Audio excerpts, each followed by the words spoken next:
We're living, as we all know, in a time of profound crisis. Rising polarization, war, environmental crises. Many of us want to do something. We care deeply, but the challenges just feel too big. It's not that we're missing heart or hope.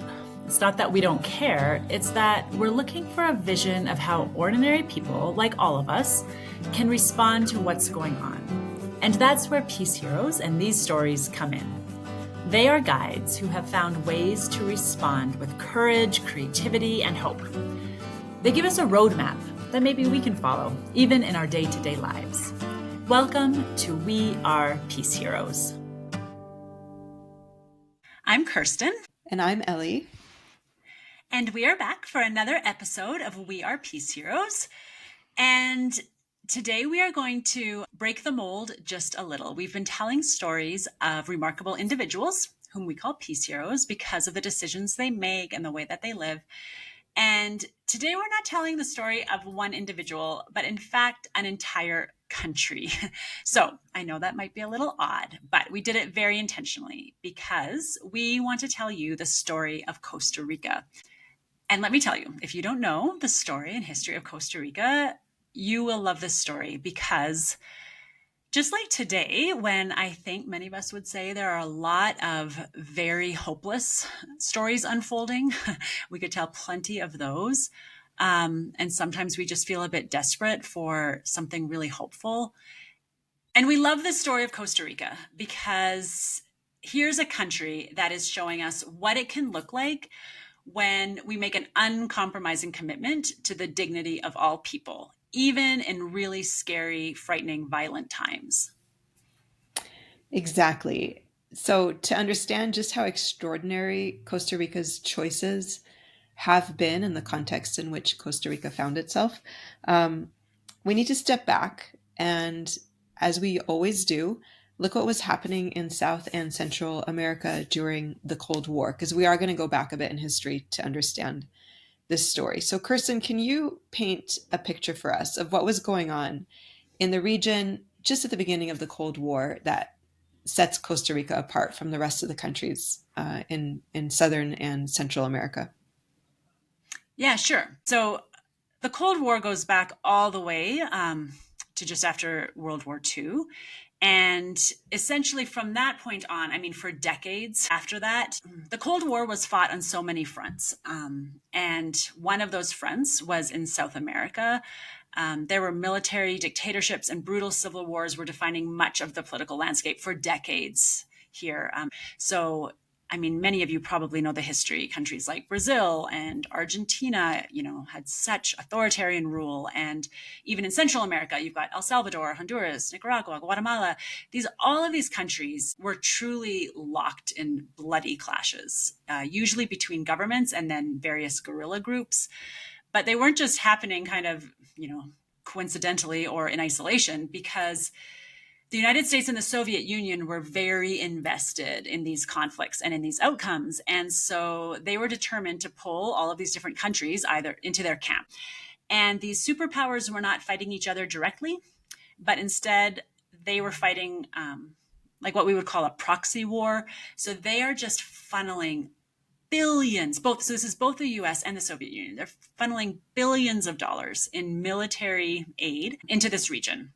Sometimes they're trying to prop up a government. Sometimes it's to arm the insurgents. I mean, they are just so invested in this deep violence. And of course, the cost in human lives was staggering. Hundreds of thousands of people were killed during this time, and countless more were imprisoned or disappeared or forced to flee their homes. Much of Central America and South America was just being defined by violence and conflict. It was horrible. So that's the context we're talking about. However, Costa Rica has a completely different story during this whole time period. And it's astounding to even think about. So Ellie, can you tell us, what did Costa Rica do that made it such an outlier and totally changed its course in contrast to all of the countries around it? Yeah, I mean, this is the part that makes this story so amazing. So remember, the Cold War starts just after World War II finishes. So, right at the beginning of the Cold War, Costa Rica does this amazing thing. I mean, completely unintuitive thing. Costa Rica abolished its military. Um, and the president at the time, Jose Figueres, I don't know exactly how to say his name, so forgive me if I said it wrong, but he declares that it's time for Costa Rica to return to its tradition of having more teachers than soldiers. Um, he told the people, all we need is a national police force. That's enough for our security. And the country is going to commit itself to full democracy by dissolving the army. And he followed Wow. through. He made the statement and he followed through. So, like I said, at the beginning of 1949, Costa Rica disbands its military entirely. It becomes the first nation in history to abolish its army and formally declare peace with the world. And they've never reinstated it since, which is just, Amazing. it's amazing. It's astounding. So, but what's really remarkable, I mean, apart from the fact that just you don't hear these things today, but what's really remarkable is the timing, right? It's a period when the countries around Costa Rica are rearming themselves to the teeth, not just around Costa Rica, but like all over the world, the beginning of the Cold War. And by going in the opposite direction, we're going to see how Costa Rica avoids the fate that so many reformist governments in the region actually experienced because they were toppled by military coups and then another military coup. And I mean, this is like the story, the ongoing story from the 1940s on into the 1980s in South and Central America. It's just one military coup after the other. By, you know, ironically, they guarantee their long-term security by eliminating the one institution that's most likely to threaten it. So, Kirsten, let's talk about what happened once the military was gone. Yeah, it was amazing. Almost anyone would believe that you just can't do away with your military. You can't today, you couldn't back then. I mean, it feels like the most foolish thing to do, and that the impact would have to be that now you're weak or you get invaded or you like it just feels so impossible. And so the amazing thing is that the outcomes of this decision were exactly the opposite of what so many of us might intuitively think. And they were profound and they were beautiful. So, first of all, the whole national budget is totally reconfigured, right? So all of the money that had gone to the army is now available for investing in the people. So things like education and poverty reduction. This was the point. They're saying we will invest in our people instead of, into our military. And you can imagine, I mean, think of any country. So many countries invest so much of their budget into their military. And in fact, we know this about so many other countries that tend to have really well stocked, well trained militaries while their people live in poverty and so on, because it's such a completely different priority. So they've got all this money totally directed into infrastructure and systems and so on that help the people. And there's also this absence pretty quickly of a military culture. So it reshapes the society. So military values that most countries hold really highly, discipline, aggression, hierarchy, all of this, it permeates the culture. And in Costa Rica, pretty soon, these influences faded and civic values became what was stronger. And then third, of course, just abolishing the military placed power, back into the hands of the people. And so their sense of democracy just flourished. So it did not take long. Within a few decades, Costa Rica, they were investing in schools, hospitals, housing, infrastructure. Their literacy rate soared. Their healthcare system was developed. It became just a super, robust, healthy social healthcare system. People's living conditions improved dramatically. And Costa Rica was proving in real time that the security of their nation, it depended on the quality of life of its people and not the size of its army or even the existence of its army. So it was pretty remarkable. The changes in that country just took effect almost immediately. But like we keep saying, the rest of the world was still at war. And so even though Costa Rica was thriving, internally, the rest of the region directly around them was still very much engulfed in war. So Ellie, can you just tell us, we're now like in the 1980s. Can you tell us a little bit about what was going on at that point? Yeah, and for anyone who's read our Peace Hero stories, I mean, you'll know from we have a Peace Hero from Brazil, and we have a Peace Hero from Argentina, and a Peace Hero from Guatemala, and I mean, it doesn't take much to understand the brutality of what was actually happening in so many countries in South and Central America in the 1970s and 1980s. So by this point in the 1980s, it's really in crisis. The conflicts there, they're so deadly, they're so complicated, and I think you mentioned this at the beginning, Kirsten. Some people were actually describing it as one of the most hopeless places in the world. Like nobody saw how, South and Central America were going to come out of this horrific reality that they were living in. And refugees from the violence across the different countries started streaming into Costa Rica. So Costa Rica is not immune to this, is what we're trying to say. So it's starting to feel the effects. There's refugees streaming into the country, and then international forces, specifically the U.S., wanted to or were actually using Costa Rican territory as a place to transfer arms to other countries, like a safe place. So Mhm. at that time, you have President Oscar Arias. He's just been elected as president in the mid 1980s, and he gets it. He looks around. He says, "Okay, our country has done really well. We abolished the military. We've invested in the people. We're strong in the inside, but we're being threatened by everyone on the outside."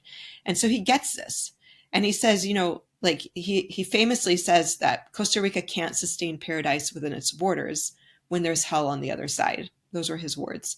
So he knew Mhm. that the long term stability of Costa Rica's democracy was completely inseparable from the peace of its neighbors, right?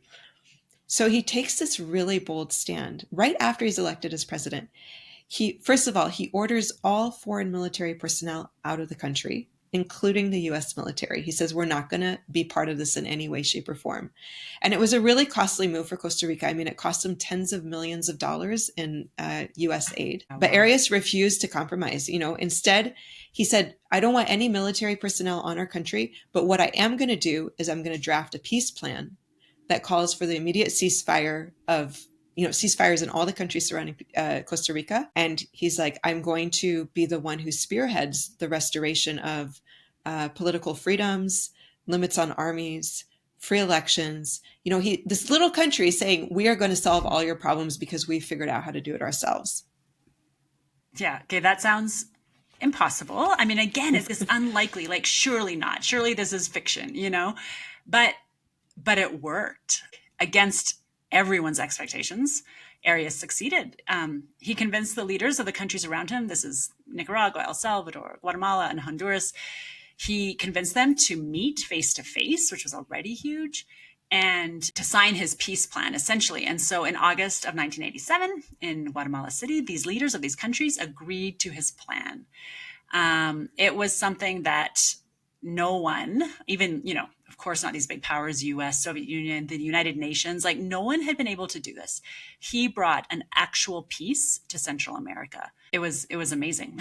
And I think he was able to do it because they'd already lived it. I mean, you kind of mentioned that. Like they had shown that this was possible. And so then he was able to be this voice for peace. And he did, Oscar Arias did win the Nobel Peace Prize for that amazing accomplishment. And it took some time, of course, but the wars ended in that region, and then, of course, they began that long process of rebuilding. So, Ellie, where does that leave Costa Rica today? Are they still sticking to this approach to They are. life? I mean, yes. And I mean, as I think is obvious to all our listeners, I mean, Costa Rica stands out as just this remarkable model, to the rest of the world. So today, there's, I mean, a lot of impressive stats we can throw at you about Costa Rica. Like, for example, it has the highest per capita income in Central America. It leads the region in education. It has one of the highest literacy rates. I think you mentioned that earlier. And it offers some of the best healthcare coverage in the Western Hemisphere, which is really just mind blowing. Its life expectancy is among the highest in the world. And this is the part I love. Not surprisingly, Costa Rica consistently tops, all the global happiness indexes. This, that, or the other, there's always like, which is the happiest country in the world? And Costa Rica is always somewhere at the top, which is indicative of, they all look at different things, but it's indicative of where the country stands today. Absolutely. I mean, and if you just think of even for decades, for people knowing that their country is investing in them, like in their thriving, and how that would affect you as a citizen of a nation. I mean, it makes sense, even though it's just shocking that it really happens. um, And not only, of course, are they thriving within the country, but they, as a country, Costa Rica continues to lead a lot of really important drives around the world. They are championing global disarmament. I mean, they're often right at the front of these conversations around global disarmament. For sure, environmental equity and sustainability. They're just leaders. Costa Rica as a country and the people, they understand that peace at home doesn't survive, just like, Arias was already saying in the 80s, if the world around them is collapsing. And they really believe in this. There's a powerful image that Arias exactly used once to describe this. He said, the whole world is like a rainforest, and when a storm topples one tree, its roots pull down others with it. Nations are the same way, interconnected and bound together. The survival of each depends on the well-being of all. And Costa Rica continues to really put that into belief into action. I mean, this is what is so remarkable about Costa Rica's story. And actually, I want to read the closing paragraph of what I wrote about Costa Rica years ago when we were first Mm-hmm. putting together this story, because I think it just sums everything up so beautifully. So Costa Rica understood that the enemy is not this or that political system. The enemy is poverty, inequality, hunger, disease, injustice, illiteracy, poor healthcare, and environmental degradation. These are the true enemies of any nation, and it is these things that must be fought against in order to bring lasting security. In the end, the real fight is always for the upholding of human dignity and against anything that abuses the rights that safeguard every person's inherent value. Costa Rica understood the enemy better than any other country in South and Central America, which is why it fought a completely different war, a war that it emphatically won. So, by winning this war, Costa Rica became not only one of the most secure countries in the world, but also one of the happiest. Yeah, thanks, Ellie. That's exactly it. And it's just so beautiful. I mean, I've been reading that quote over and over, and it was so relevant to Costa Rica at the time, and it's just so relevant to all of us today. I mean, we get told on so many different fronts who we should consider the enemy, who we should be afraid of, who the threat is to our security and our happiness. And what Costa Rica shows us, and so many of our peace heroes on individual levels show us that it's not the people, it's this brokenness, the violence and the poverty and the inequality. When we can just focus our attention there, then we can really build towards true security and human thriving and protecting the dignity of all humans. It's so powerful. It does still feel so out of reach in so many ways, and yet we just believe that by telling these stories and seeing how people have done it, like, it's possible. It's possible. So that's the story of Costa Rica. They are a remarkable country, and I really encourage everyone to continue to learn more about that country and what they've done and how they've made this a reality. So, Ellie, as we always do at this point, I'm going to ask you this time, telling the story again. Um, what stood out to you? What felt relevant, maybe to your own life or to the world today? What feels important? Yeah, thanks, Kristen. I mean, the story never fails to just really shock me. It stuns me every time. I come from a region of the world that right now is embroiled in violence that is indescribable. And I think that what Costa Rica's story just brought back to me that I've thought so many times in the past is, can't we see that violence is our common enemy? Violence is the common enemy we should all be fighting against. And I think Costa Rica's story just shows that so beautifully, that when you actually understand what is the enemy you should be fighting, and of course we're saying that it's fighting all the things within the system, like the inequality, the poverty and stuff like that, but it's also the recognition that you don't fight violence with violence. Like, that doesn't solve problems. And so I think just um, reading the story again, especially because of what's happening in the place I call home right now, just brings that really, I don't know, it just brings it to the fore for me that, like, violence is the common enemy, and can we find a way to try to heal our problems without the use of violence? Because look how beautifully it can turn out if we shift our mindset around what is the enemy we're fighting. Kristen, how about you? Yeah, thanks, Ellie. Yes, well, in sort of just a slight variation of that theme, I think like we said a few times, I mean, what Costa Rica did was to say, human life and human dignity is the highest value here. And then how that, of course, reshaped everything. I mean, all policy and budget and, all the things for a nation, which, first of all, I mean, imagine, imagine if that became the highest value for any of our leaders or nations, how everything would change. But also, I do believe, I mean, it goes down to the individual too, because I know that for each of us, if we would always be remembering, the value of human life and each human's dignity, how that would shape how we're reading the news and how we're thinking of, whichever group is currently either suffering or being touted as the enemy. Like, of course, what Costa Rica shows us as nations, it's also what we need to remember as individuals. And so I guess for me, I just want to keep that in mind, especially as I'm looking at the events around in my own community and in the headlines, to always keep that idea of human dignity as the utmost value here. And then, of course, that connects to everything else around nonviolence and a general healing of the brokenness, which is what we're always trying to do here as we tell these stories of these remarkable peace heroes. So yeah, it's a bit sobering and also so inspiring. That's how I feel. I feel inspired and a little bit sobered telling the story one more time. Yeah, thanks, Kristen. And I completely agree with you. Human dignity is kind of like the value that has guided our work with peace heroes. And so I think bringing that out is super important. So thank you for that. Now we're going to do something a little bit unusual.